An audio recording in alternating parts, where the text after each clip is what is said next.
Și salutare toată lumea și bine am găsit, acesta este un nou vlog pe acest canal. Astăzi, practic, e o zi un pic mai specială pentru că afară ninge. O să vă arăt și vouă imediat.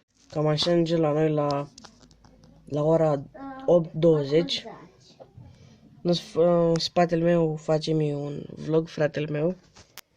Și noi o să continuăm vlogul imediat.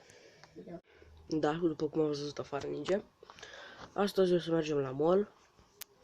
O să ne uităm la filmul, o să ne uităm la un film.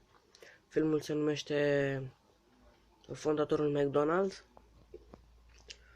Și o să filmăm puțin pe drum. Uitați cum ninge afară.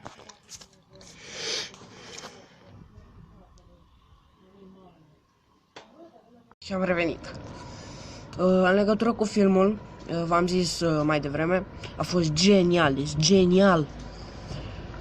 Chiar dacă era pentru copii, practic.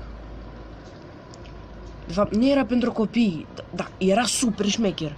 Multă lume zicea că nu e șmecher deloc, dar e uber-duber șmecher. Uitați la noi cum ninge, v-am arătat aseară cum ninge, dar acum uitați cum ninge.